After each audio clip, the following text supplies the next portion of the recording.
Osman Usta. Elgayla şeyle bunu şöyle alak. Hocam siz yaptınız mı ya? Biraz yaptım. Böyle çevireceğiz öyle mi? Hızlı mı çeviriyoruz? Tamam gel bak. Abi siz Osman abi oradan çıkabiliyorsun. Ya sen çekelim. Yanına geç ya. Her ustaya bir çırak lazım biliyorsun. Gel bakayım. Hadi çırağa bakacağız.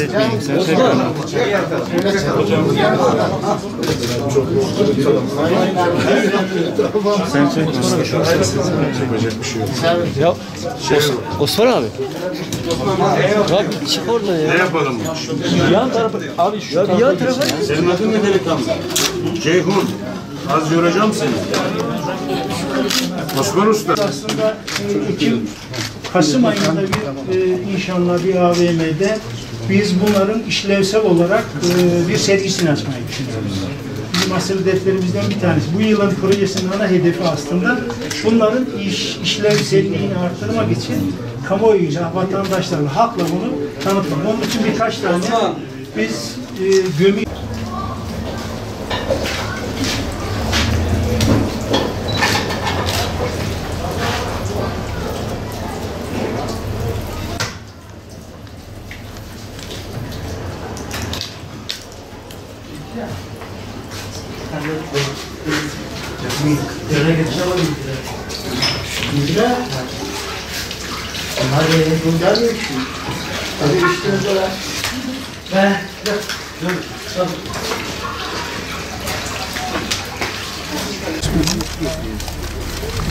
Evet bu.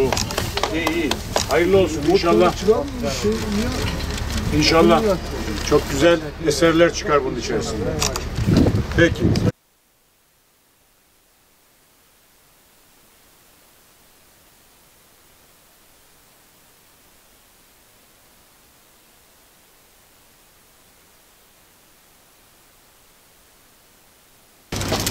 Geçiyor.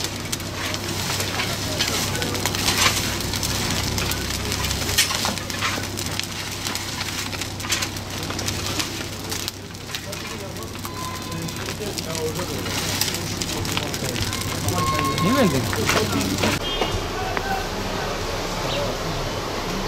Evet, afiyet.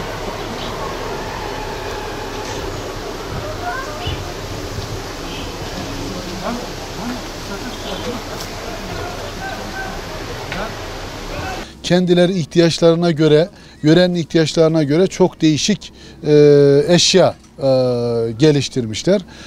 Bu köyümüz bu özelliğini çok yakın tarihe kadar devam ettiriyordu. Ancak son dönemde sizlerin de çok iyi bildiği gibi çok sağlıklı da olmayan plastik kullanımının ailelerimiz nezdinde ve ailelerde çok etkin bir şekilde kullanımıyla beraber toplumdan da soyutlanmaya başlandı bu çanak çömlek kullanımı.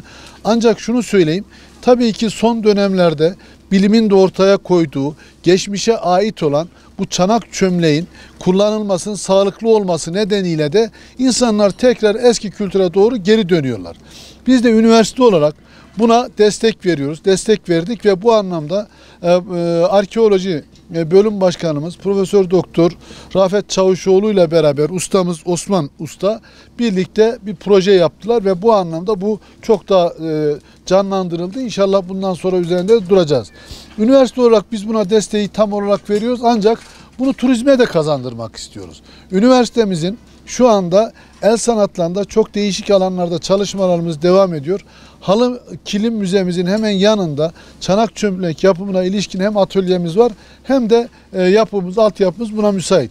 Şimdi seramiğin aşamaları erken dönemde itibaren burası ki çarkta dediğimiz yani ayaklık çarkta seramik üretme geleneği 5000 yıllık bir gelenek. Yani milattan önce 3. binden beri biliniyor. Bu coğrafya özellikle 1. bin yılda yani Urartu uygarlığıyla zirve noktasına taşıyor. Urartu'nun başkentindeyiz zaten. Tuşba Urartu'nun başkentini oluşturuyor. Urartular iki türlü genelde kil kullanıyor. Bunlardan bir tanesi bizim burada bulunan yeşil kil dediğimiz kil. Diğeri de kırmızı ve kırmızının tonları yani kahverengiye çalan renklerini kullanıyor. Buradaki kilin özelliği sıcaklık derecesinin yani pişirme derecesinin 900 dereceye kadar ulaşmış olması.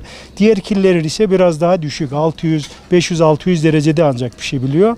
Buradaki üretilen seramiğin kalitesi daha kaliteli, daha sağlıklı oluyor. Diğer killer de sağlıklı ama buradaki özellikle çok pişme derecesi yüksek olduğu için daha insan sağlığı için elverişli.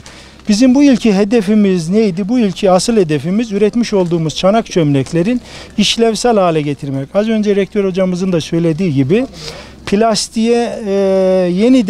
plastiğin yerini yeniden çanak çömleğin almasını istiyoruz. Bizim asıl hedeflerimizden bir tanesi bu.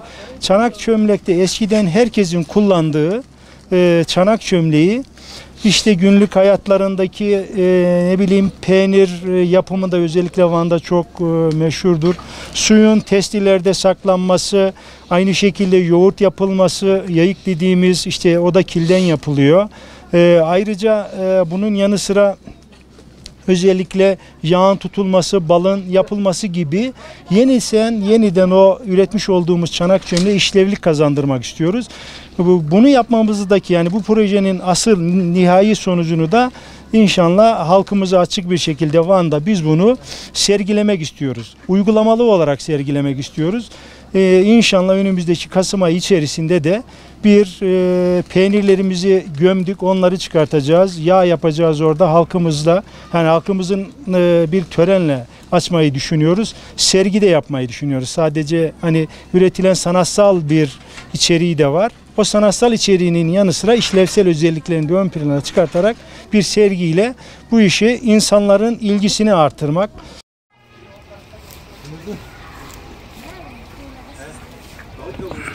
Osman Usta. Egeyle şeyle bunu şöyle alak.